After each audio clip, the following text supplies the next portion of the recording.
bonsoir, bienvenue dans cette nouvelle édition d'Info Soirée. Voici les titres à la une de votre journal. Nous avons suivi à la lettre les instructions d'un haut gradé de la prison.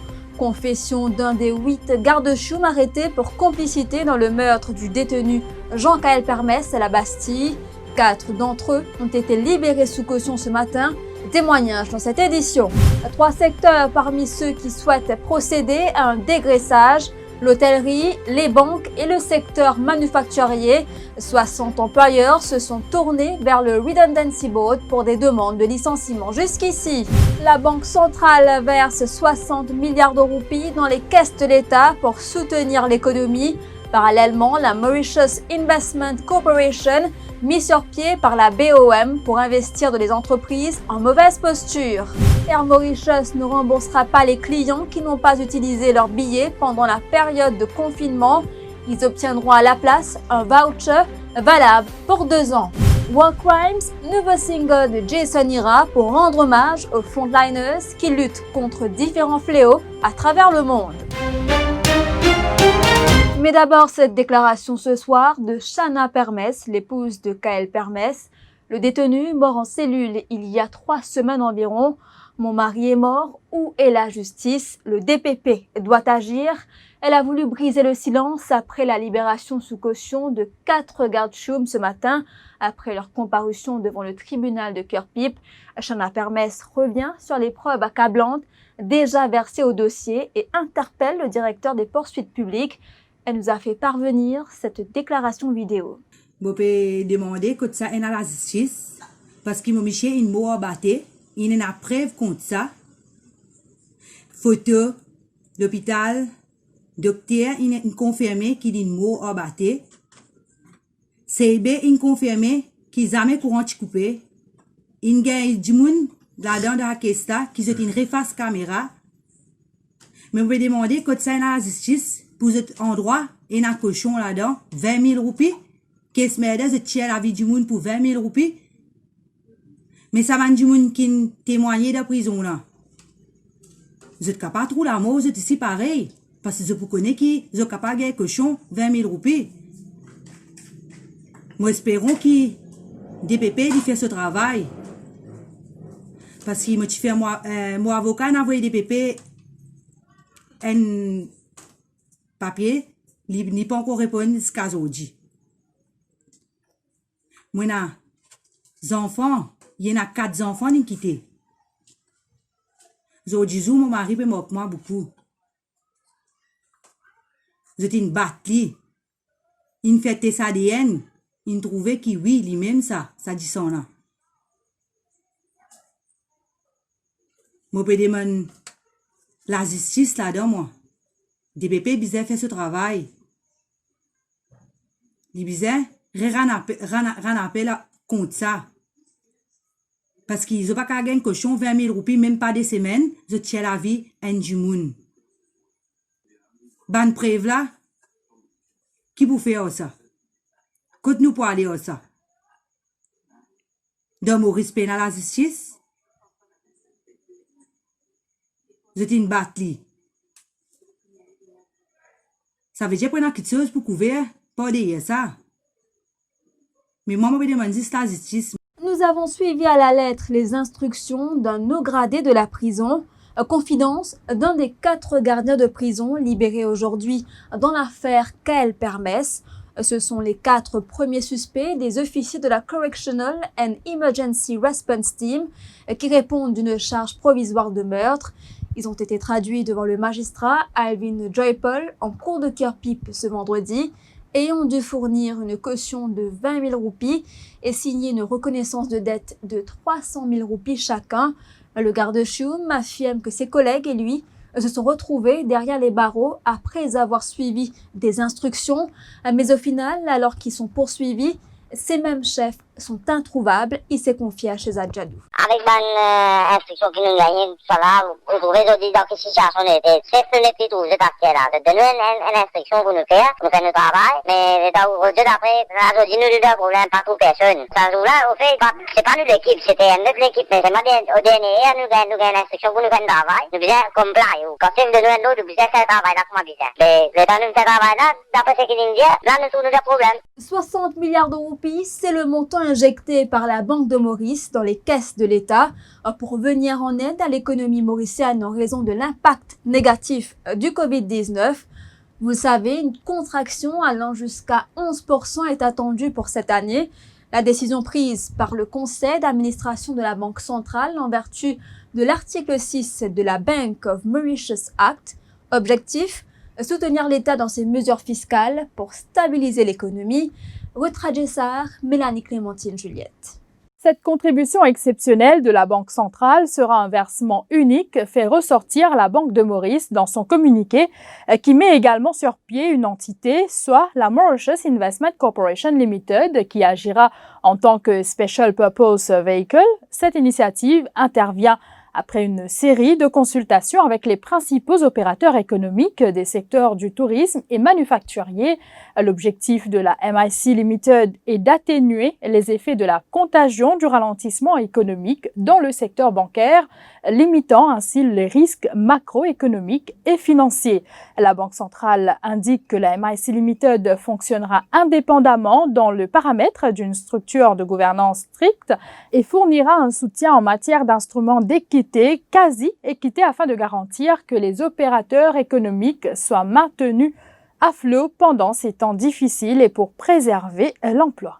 Pour la Banque centrale Mélanie, la MIC Limited vise également à sécuriser et à améliorer la richesse financière du pays. Oui, Émilie, l'idée, selon le communiqué de la Banque de Maurice, est de protéger les générations mauriciennes actuelles et futures, tout en assurant la stabilité du secteur bancaire. La Mauritius Investment Corporation Limited a été instituée en vertu de l'article 6.1y de la Bank of Mauritius Act, qui stipule qu'avec l'approbation du ministre des Finances, la Banque centrale peut souscrire, détenir et vendre des actions de toute société ou société créée dans le but de faciliter le développement économique. D'autre part, la Mauritius Investment Corporation Limited sera financée en vertu de l'article 46.5, un nouvel amendement apporté dans la Bank of Mauritius Act sous le COVID-19 Act qui permet à la Banque centrale d'utiliser les fonds de ses 4 réserves pour investir dans toute société mise sur pied ayant pour but de faciliter le développement économique. Une semaine depuis que la COVID-19 Act a été votée, une législation qui a permis des amendements aux lois du travail et depuis le week-end dernier, des milliers de salariés sont inquiets et avec raison, puisque déjà une 60aine de demandes de réduction de personnel est devant le Redundancy Board. Rachid Hussein, le président de ce board, écoutera les arguments des patrons à partir du 2 juin. Mais déjà, on peut dire que l'hôtellerie, comme il fallait s'y attendre, est le secteur qui souhaite licencier un plus grand nombre. C'est un sujet de Jean-Luc Émile. Il ne se passe pas une journée sans que Rachid Hussein, président du Redundancy Board, ne reçoit une demande de licenciement. Depuis lundi dernier, un nombre grandissant d'entreprises ont soumis leurs documents, se prévalant des amendements aux lois du travail dans le sillage de la Covid Act, explique Rachid Hussein. Devant le board, on a une 60aine de cas qui sont devant le board à ce jour. Les demandes concernent en moyenne combien de personnes à être licenciées? Ça varie. Si vous me parlez des hôtels, il peut y avoir une dizaine jusqu'à des centaines. Des centaines? Oui, jusqu'à des centaines, qui augmentent jour après jour, que ce soit dans le secteur hôtelier, manufacturier ou même financier. Des banques, des hôtels, des usines, ces demandes seront entendues par le board à partir du 2 juin. Entre-temps, des négociations sont en cours, dans certains cas, entre la direction et les syndicats des employés. De par la loi, un cas justifié par l'employeur met ce dernier dans l'obligation de payer que d'un mois de préavis, alors que si c'est injustifié, ce serait 3 mois par employé par année de service. Pour l'instant, je dirais ce sont plutôt des cas de réduction des personnels comparés à des cas de fermeture d'entreprise qui sont devant le board. À ce jour, le Redundancy Board n'est pas en présence de demande de licenciement par rapport au secteur se trouvant dans la 3e cédule de la Covid Act, soit la santé et l'aéroportuaire entre autres. Pour ceux dans les services essentiels qui ont droit à faire demande à cette exemption, ces cas-là ne sont pas encore devant le board. Il faut d'abord qu'ils obtiennent une exemption du ministre des Relations industrielles et tout de suite après, avec cette exemption, le board va écouter leur cas sur le fast track que la loi a créé, c'est-à-dire au lieu de 30 jours, et là on va tout faire en 2 semaines. Le Redundancy Board traite déjà les dossiers et les premières décisions pourront tomber vers la mi-juin. La suite de cette édition après la pub.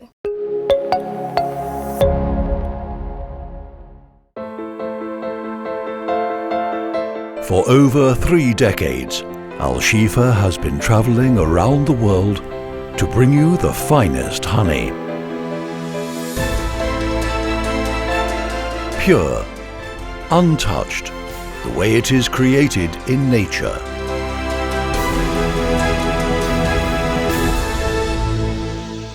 Al Shifa, made in nature. Conseil d'Union Pay. Pour votre santé et celle de votre famille, pendant la pandémie de Covid-19, réduisez autant que possible les activités de plein air. Essayez d'éviter les visites dans les espaces publics bondés. Si vous devez acheter des nécessités quotidiennes dans les supermarchés ou les centres commerciaux, assurez-vous de porter un masque. Gardez toujours une distance avec les autres. Pour minimiser le risque de transmission au contact de l'espèce, nous vous recommandons d'utiliser les cartes Union Pay pour les paiements. Plus pratique, plus sûr. D'ailleurs, Union Pay International vous offre également un service de paiement en ligne pratique. Faites des achats en ligne avec Union Pay, profitez de la livraison à domicile, moins de contacts, plus de sécurité. Luttons contre la pandémie. Union Pay est avec vous. Union Pay, your way.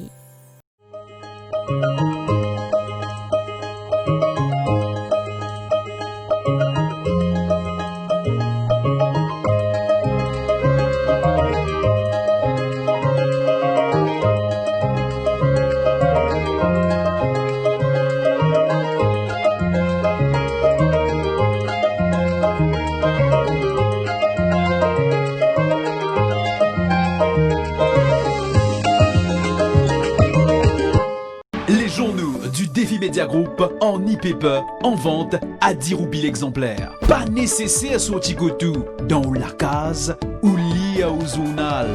Paiement en toute sécurité par carte de crédit. 10 roupies l'exemplaire.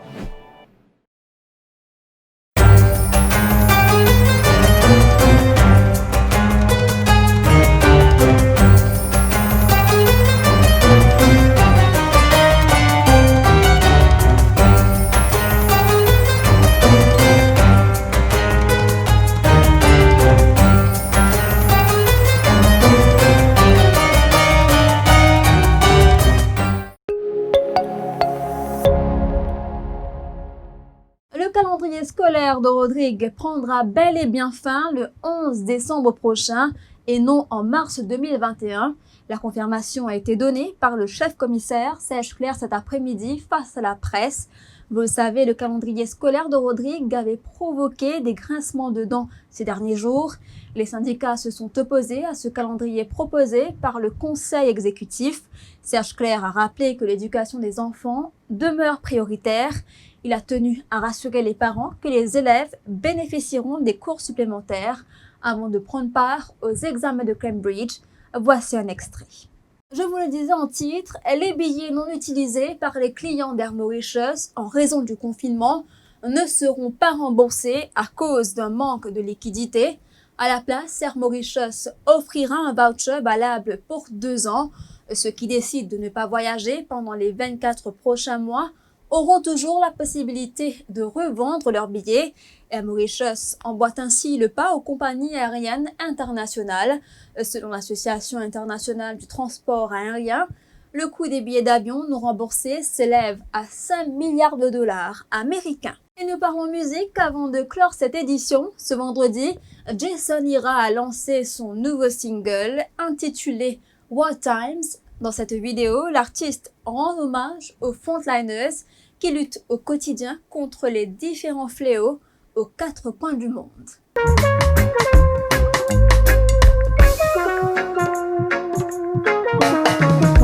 Another new day in the science of health, as they are counting their wealth to create voiceless victims, teaching us new world propaganda and fear, then dilute it with lies to create voiceless victims. Le chanteur et musicien guinéen Mori Kanté est décédé, a annoncé ce vendredi son fils Balé Kanté à l'AFP. L'artiste guinéen, connu notamment pour son immense tube Yeke Yeke, avait 70 ans. Voilà, nous sommes arrivés à la fin de cette édition d'Info Soirée. Merci d'avoir été des nôtres. L'info en continu sur le www.defimedia.info.